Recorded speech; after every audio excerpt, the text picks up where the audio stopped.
carro flex é um filhote. Praticamente a produção não tem.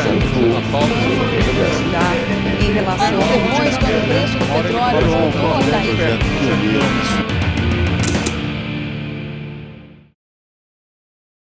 No episódio anterior da série Bioenergia Raio-X da Crise, você viu que as indústrias de base de Sertãozinho, interior de São Paulo, foram prejudicadas pela falta de investimentos no setor, assim como os fornecedores de cana. A gente tem uma experiência de literatura e depois de acompanhamento durante a nossa vida profissional de que as crises são cíclicas dentro do setor sucroenergético. Por exemplo, nós tivemos crises desde a época do Império, quando nós tínhamos um excedente de produto e os preços caíam, depois guerras em função desse preço do açúcar na época da Europa. Enfim, nós tivemos crises em todos os séculos. Para entender melhor, vamos voltar no tempo. A cana-de-açúcar chegou ao Brasil em 1532. As primeiras mudas foram plantadas na capitania de São Vicente, no litoral paulista, e depois em Pernambuco. O Nordeste se tornou a principal região produtora, mas atualmente ele representa apenas 10% da produção do país. O Nordeste não tem mais áreas no litoral onde tradicionalmente se desenvolveu a cultura da cana-de-açúcar para haver um expansionismo, um crescimento horizontal. O investimento lá é mais no sentido vertical, no sentido das pesquisas. No entanto, há um sentimento de pertencimento. Esse sentimento de pertencimento é muito forte. Ou seja, a cana pertence ao Nordeste como o Nordeste pertence à cana. No final do século XIX, a cana se expandiu para o interior de São Paulo e Paraná. Já em 1973, o mundo passou pela primeira crise do petróleo. Por isso, em 1975, foi criado o Programa Nacional do Álcool, o PROÁLCOL. O PROÁLCOL foi um projeto pioneiro que surgiu no setor privado. Foi uma iniciativa de dois pioneiros, o Dr. Lamartine Navarro Júnior e o Dr. Cícero Junqueira Franco, ao escreverem aquele trabalho seminal que foi a fotossíntese como fonte energética, uma contribuição que foi dada ao governo. O governo acolheu essa contribuição, transformou isso no PROÁLCOL. Num momento em que o Brasil importava muita gasolina, coisa que volta a acontecer hoje, e tinha, com essa importação, um peso na sua balança comercial muito grande. Bom, antes do PROÁLCOL, o setor era totalmente administrado pelo Estado, através do Instituto do Açúcar e do Álcool. Tinha uma legislação bastante rígida e o Instituto é que era, vamos dizer, o operador dessa legislação. Então, praticamente, o setor era administrado, não só no volume de produção, mas no preço e depois, mais adiante, até na forma de comercialização. Representou a estabilidade do setor, não só para as usinas antigas, mas principalmente para os novos produtores. E como surgiu com o PROÁLCOL, surgiu novas fronteiras agrícolas para a cana. Olha, de 1975 até dezembro de 2012, o PROÁLCOL permitiu a economia de 280 bilhões de dólares em gasolina importada evitada.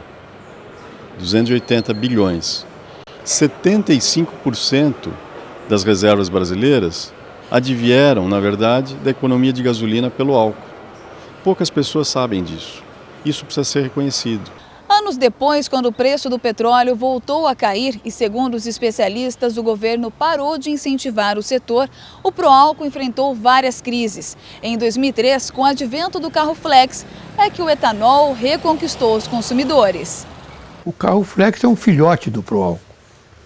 O que aconteceu com o carro flex? O carro flex só deu para o consumidor a garantia de abastecimento. O consumidor tinha o medo do risco do desabastecimento de 89,90, que aliás foi um desabastecimento mítico, né? Porque ele na verdade não existiu na prática. Ele foi mais de mídia do que real.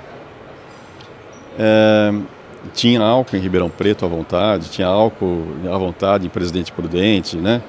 Mas não saíam ordens de distribuição do antigo Departamento Nacional de Combustíveis, que precedeu a ANP, para tirar esse álcool dos tanques das usinas para ir para as distribuidoras. Então foi quase que um desabastecimento provocado, digamos assim.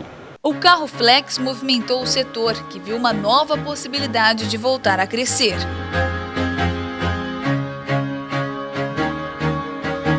A partir de 2003, com o lançamento do carro flex, o setor precisava crescer porque precisava atender esse mercado. E o governo federal nos estimulava, dizendo que no exterior que o etanol era o produto da vez, era a bola da vez, e o nosso presidente da República, na época, dizia que nós seríamos a Arábia Saudita do etanol dentro aqui do Brasil. Então, houve um estímulo muito forte para os empresários e os empresários acreditaram e atenderam essa necessidade que o governo colocava e a possibilidade de crescimento, de expansão do setor. Tanto que, em 2003, quando nós fizemos a primeira FEICAN em Araçatuba, nós dizíamos que nós íamos ter 10 novas unidades no oeste do estado de São Paulo e nos diziam que nós éramos loucos de dizer uma coisa dessa. E isso foi crescendo e hoje, até 2008, nós tivemos 50 novas unidades sendo implantadas só no oeste do estado de São Paulo e mais de 60 ou 70 unidades sendo implantadas no estado de São Paulo como um todo, mais de 100 unidades em termos de Brasil.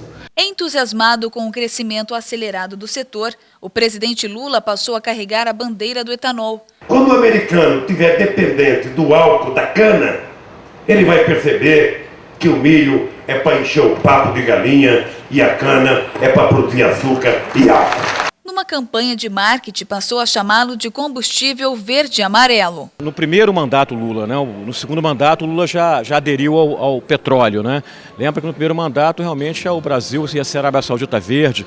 Além do etanol, o governo Lula no primeiro mandato lançou o programa do biodiesel, né? Que hoje também está completamente à deriva. Foi muito bem no estilo dele, né? Muito mais no discurso do que efetivamente na produção, né? Quer dizer, muita comunicação e pouca efetividade. Mas não deixou de ser importante, porque ele falou para o mundo conheceu o etanol brasileiro, tal, mas faltaram as ações, né? A imagem do etanol fora do país ficou tão forte que a União da Indústria de Cana-de-Açúcar, montou um escritório em Washington, nos Estados Unidos. Foi primeiro para passar uma imagem mais positiva do biocombustível brasileiro, da cana, e também para a gente derrubar algumas barreiras e abrir mercados. Barreiras foi a redução da tarifa americana, bem como o subsídio que o etanol de milho recebia, que realmente distorcia o mercado mundial de biocombustíveis de etanol.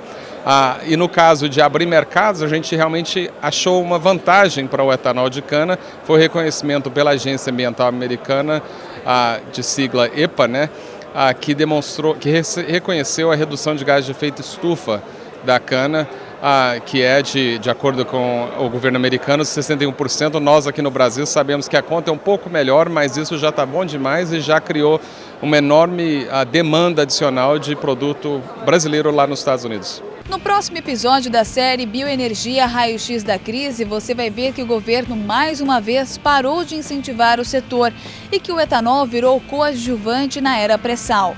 Verá também como a crise é analisada pelo governo.